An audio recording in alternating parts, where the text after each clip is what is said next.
നാളെ രാവിലെ 11:30 നീ താമസിക്കുന്നിടത്തോട്ടൊരു വണ്ടി വരും. അതിൽ പോലീസ് എഴുതിയിരിക്കും. ആ വണ്ടി വരുമ്പോ നീയും ഭാര്യ എല്ലാം കൂടെ അങ്ങോട്ട് വന്നേച്ചാ മതി. ഞാൻ പറഞ്ഞ് ഏർപ്പാട് ചെയ്തിട്ടുണ്ട്. ഞാൻ നാളെ നിനക്ക് എന്തൊക്കെ എഴുതി തരണം ഞാൻ നിനക്ക് എഴുതി തരും. നീ അങ്ങ് വന്നേച്ചാ മതി കേട്ടോ. ഞാൻ വേറെ തെറ്റായിട്ട് ചോദിച്ചത്. നിന്റെ തെറ്റും ശരിയും നീ ഇങ്ങോട്ട് എടുക്കണ്ട. നീ എന്റെ മോളെ ഇപ്പൊ വിളിച്ചിട്ട് നീ അനാവശ്യം പറഞ്ഞില്ലേ? നീ എന്തോ വരത്തി നോക്കണ? ഞാൻ ഒരു അനാവശ്യം പറഞ്ഞില്ല. അല്ലല്ല, പിന്നെ നീ എന്താ പറഞ്ഞത്? ഒരു സെക്കൻഡ് നിന്നോട് നീ റെക്കോർഡ് ചെയ്തോ? മൊത്തം റെക്കോർഡ് ചെയ്യും. അതിനെനിക്ക് പുല്ലാണ്.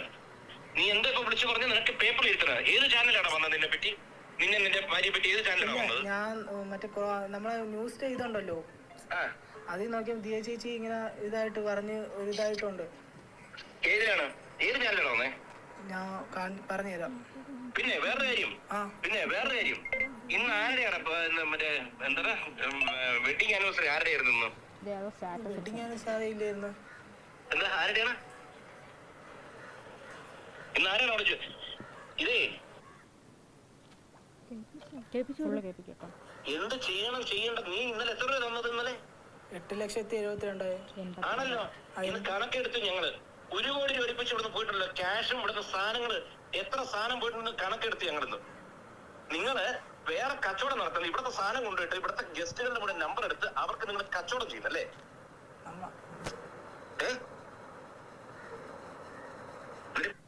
ഇത് വന്നിട്ട് നമ്മൾ അവിടെ വക്കീലിൻ്റെ അടുത്ത് ഇരുന്നപ്പോൾ നമ്മൾ ക്യാഷ് തന്നതിന് എന്തെങ്കിലും ഒരു പ്രൂഫ് ഉണ്ടോ എന്ന് അവരെ ചോദിക്കാൻ വേണ്ടിയിട്ട് നമ്മൾ കോൺടാക്ട് ചെയ്തതാണ് അവരെ.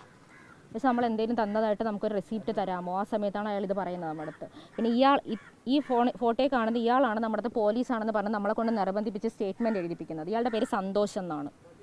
ഇയാളുടെ വീഡിയോ ഉണ്ട്, ഞാൻ വീഡിയോ കാണിച്ചു തരാം. ഞങ്ങളെ കൊണ്ട് നിർബന്ധിപ്പിച്ച് 3 ചെക്കുകളായിട്ട് തരണമെന്ന് പറഞ്ഞ് ഇയാളെ എഴുതിപ്പിക്കുന്നതിൻ്റെ വീഡിയോ.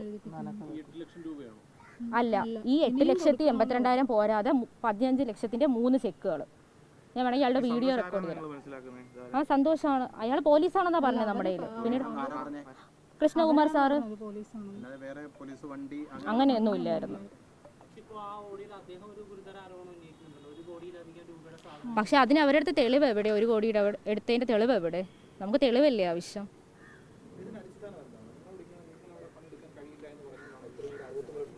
ഉറപ്പായിട്ടും അതിനുവേണ്ടി തന്നെയാണ് അവർ ചെയ്യുന്നത്. അതെ, ആ ഒറ്റ കാരണം നമ്മൾ അവിടുത്തെ ഡ്രൈവറിൻ്റെ അടുത്തൊക്കെ സംസാരിച്ചപ്പോൾ അവർ പറഞ്ഞത് ഞാൻ കാരണം ദിയ പ്രൊവോക്കായെന്നാണ്. ഞാൻ ദിയേനെ പ്രൊവോക്ക് ചെയ്ത്. കാരണം ഞാൻ എന്തെങ്കിലും കാര്യം ഉണ്ടെങ്കിൽ ഞാൻ തിരിച്ച് പറയുന്നതിൻ്റെ ദേഷ്യം നമ്മുടെ അടുത്ത് പേഴ്സണലി ഉള്ള റിവഞ്ച് തീർത്തിയാണെന്ന് അവർ തന്നെ പറഞ്ഞു. അത് ഇല്ല, ഇതുവരെ ഉണ്ടായിട്ടില്ല ഇതിനു മുന്നേ. അതെ, 5,000-ന്റെ അകത്ത് പോലും ബാലൻസ് ഉണ്ടാവത്തില്ല. എന്നുവെച്ചാൽ ക്രെഡിറ്റ് ആവുന്നതിന് ഡെബിറ്റ് ആവുന്നതിന് കണക്കില്ലേ? ഫിക്സഡായിട്ട് കിടന്നാലല്ലേ നമുക്ക് അതിന് പ്രശ്നമുള്ളൂ. നമുക്ക് അങ്ങനെ ഇല്ല. അപ്പം നമ്മൾ അതിനെപ്പറ്റി ആലോചിക്കേണ്ടതില്ലല്ലോ.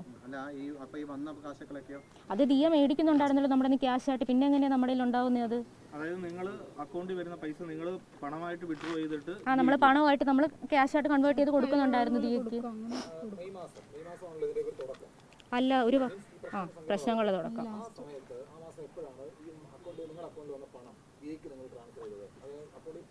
അക്കൗണ്ട് ത്രൂ അല്ല, ക്യാഷ് ആയിട്ട് എടുത്തിട്ട് എന്ത് ചെയ്യാം?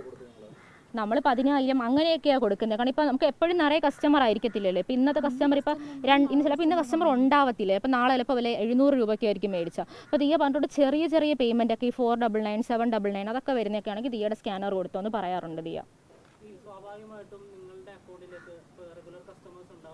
ഉണ്ട്.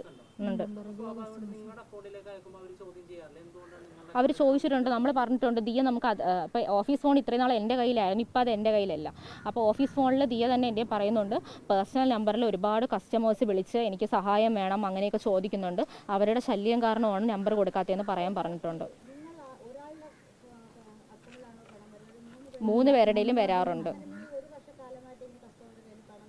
അതെ, ഇല്ല ഇല്ല, അത്രയ്ക്കൊന്നും ട്രാൻസാക്ഷൻ ഇല്ല അതിൽ അങ്ങനെ വരാനായിട്ട്.